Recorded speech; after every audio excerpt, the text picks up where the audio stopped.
대한민국 역사상 단 한 번도 보지 못했던 초유의 위기감이 지금 눈앞으로 다가왔습니다. 대한민국 경제를 혼자서 지탱해온 거인 삼성전자. 하지만 지금 그 핵심 생산 라인이 통째로 멈춰설 수 있다는 우려까지 거론되고 있습니다. 오늘 새벽 정부 세종청사 중앙노동위원회에서는 그야말로 피를 말리는 막판 사후조정 회의가 열렸습니다. 내일로 다가온 총파업 디데이를 앞두고 정부가 사실상 마지막 최후 통첩인 조정안을 테이블 위에 던진 겁니다. 도대체 무엇이 이 거대한 공룡을 멈추게 만들었을까요? 왜 노사는 단 한 가지의 핵심 쟁점을 두고 이토록 서슬퍼런 평행선을 달리고 있는 걸까요? 오늘 우리는 겉으로 보이는 단순한 노사 갈등의 프레임 뒤에 숨겨진 대한민국 경제의 명운을 흔드는 거대한 돈의 흐름을 추적해 보려고 합니다.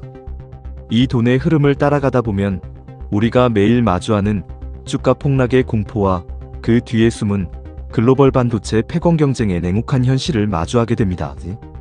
자, 사건의 단서를 하나씩 파헤쳐 보시죠. 가장 먼저 살펴볼 단서는 이번 총파업 예고로 인해 시장에 돌고 있는 기묘한 위기감의 실체입니다. 정부 통계에 따르면 이번 삼성전자 파업에 참여할 것으로 예상되는 인원은 노조 사상 최대 규모인 46,000명이 넘습니다.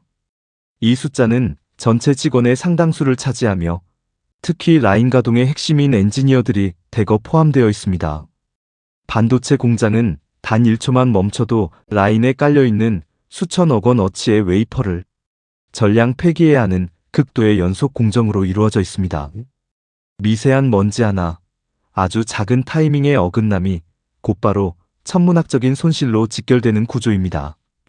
인공지능 시대의 반도체 승부는 단 일주일도 우리를 기다려주지 않습니다. 엔비디아 공급망 진입 타이밍이 한두 달만 늦어져도 감당해야 할 손실은 수조 원에 달합니다. 지금 현장에서 밤낮 없이 반도체 웨이퍼 생산 라인을 지키며 일하는 한 엔지니어의 메일을 확인해봤습니다. 한 달에 들어가는 세금과 고정비를 빼고 나면 손에 쥐는 기본급은 생각보다 많지 않습니다. 이 직원은 이번 성과급 보상 문제가 단순한 밥그릇 싸움이 아니라 자신의 가치를 인정받을 수 있는 마지막 자존심이라고 말합니다. 밤새 방진복을 입고 교대 근무를 서며 세계 1등의 자부심으로 버텼는데 돌아온 성적표가 다른 대기업보다 못하다면 과연 누가 그 자리를 지키고 싶겠습니까? 주말마다 아이들을 데리고 마트에 가도 10만 원이 훌쩍 넘는 고물가 시대에 성과급이 통째로 날아간 직원들의 분노가 극에 달한 겁니다. 그런데 여기서 이상한 점이 하나 있습니다. 노조는 왜 하필 이 타이밍에 영업이익의 15%라는 거금을 성과급으로 요구하며 배수의 진을 쳤을까요?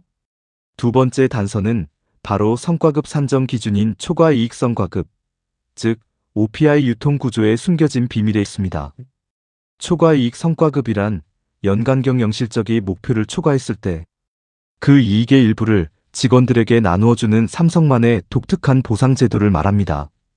하지만 이 제도의 치명적인 맹점은 바로 그 산정 공식이 철저히 베일에 쌓여 있다는 점입니다. 기준이 되는 목표 이익이 얼마인지, 비용 처리는 어떻게 계산되는지 직원들은 전혀 알 길이 없습니다. 업계 보고서의 조사 자료를 보면 국내 반도체 시장은 삼성이 높은 시장 점유율과 공급망, 영향력을 바탕으로 강력한 협상 우위를 가져왔습니다.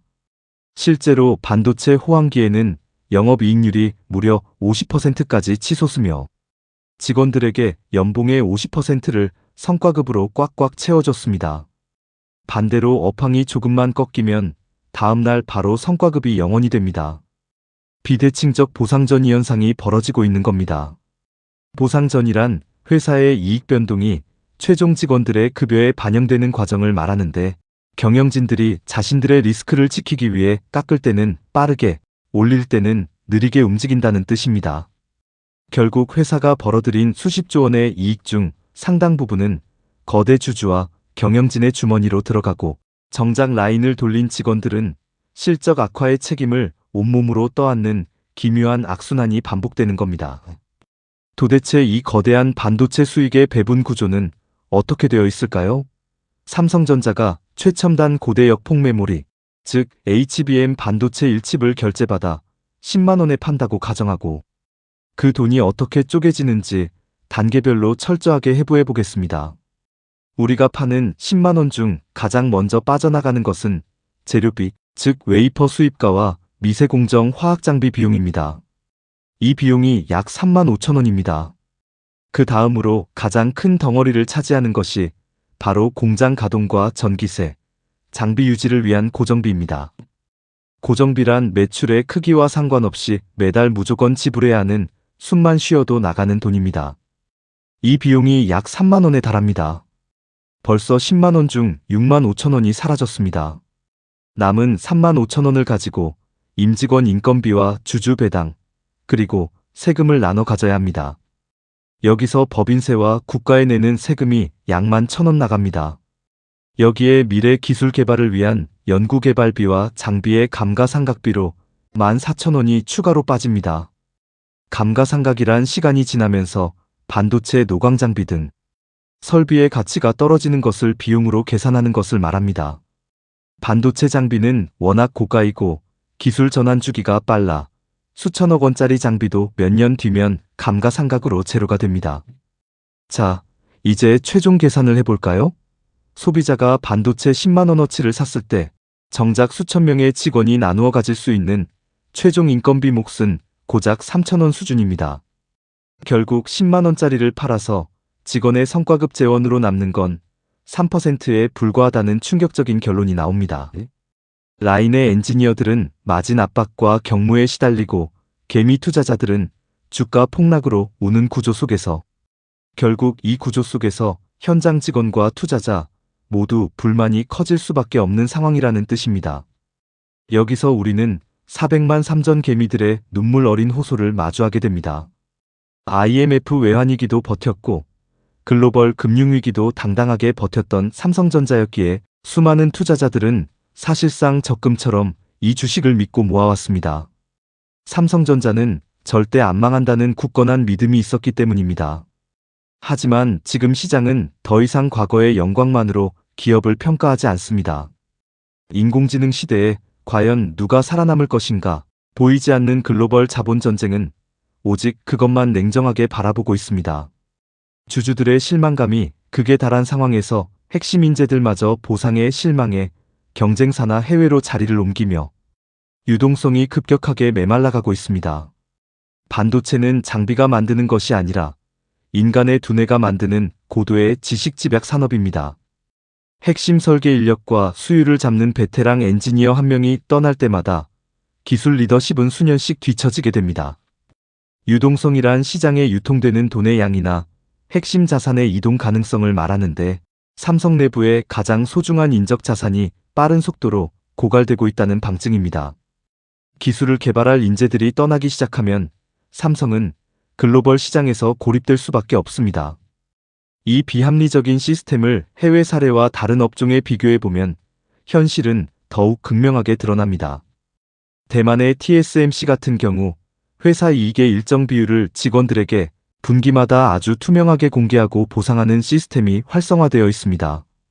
철저한 상생 보상 제도를 바탕으로 인재 유출을 막고 세계 시장을 지배하고 있는 형태를 말합니다. 반면 우리의 현실은 어떻습니까? 다른 업종과 비교해보면 그 모순이 더 커집니다. 상식적으로 기술 개발이 어렵고 위험 부담이 큰 반도체 기업이 더 높은 마진과 투명한 보상을 가져가야 마땅합니다. 하지만 현실은 정반대입니다. 상대적으로 안정적인 수익 구조를 가진 일부 정유 업종과 비교해보면 정작 피땀 흘려 세계 시장과 싸우는 반도체 엔지니어들은 불투명한 회계 기준 때문에 자신의 성과급이 왜 갑자기 사라졌는지조차 알지 못합니다. 무언가 시스템이 단단히 잘못되어 있다는 느낌이 들지 않으십니까? 앞으로 우리의 경제는 어떻게 변하게 될까요? 인공지능 기술이 도입되면서 반도체와 물가의 구조는 완전히 새로운 국면을 맞이하게 될 겁니다. 만약 이번 협상이 최종 결렬된다면 정부는 국가 경제 파탄을 막기 위해 전격적으로 긴급 조정권을 발동할 것입니다. 하지만 구조적인 개선이 없다면 기술이 발전해도 우리의 삶은 나아지지 않습니다. 이 문제를 해결하기 위해서는 첫째, 성과급 산정 기준을 사측의 전유물로 두지 말고 노동자와 주주가 모두 감시할 수 있도록 전면 투명화해야 합니다. 둘째, 대기업들이 독점적 지위를 이용해 얻은 초과 이익이 인재 양성과 상생기금으로 올바르게 흘러가도록 유도해야 합니다. 결국 핵심은 돈을 얼마나 주느냐가 아니라 그 보상의 규칙을 얼마나 공정하게 만드느냐에 있습니다. 오늘 준비한 수사는 여기까지입니다. 여러분은 이번 내일로 다가온 삼성전자 총파업 위기와 새벽에 날아든 정부의 최후 통첩 사태에 대해 어떻게 생각하십니까? 국가 경제를 지키기 위한 사측과 정부의 어쩔 수 없는 통제라고 보십니까? 아니면 정당한 노동의 가치를 무시한 압박이라고 보십니까? 여러분의 날카로운 의견을 댓글로 생생하게 남겨주시기 바랍니다. 오늘 분석이 경제를 보는 눈을 넓히는데 도움이 되셨다면 구독과 좋아요로 우리 수사팀을 응원해 주십시오. 더 정교하고 날카로운 트렌드 스캔들로 다시 돌아오겠습니다. 수사 종료합니다.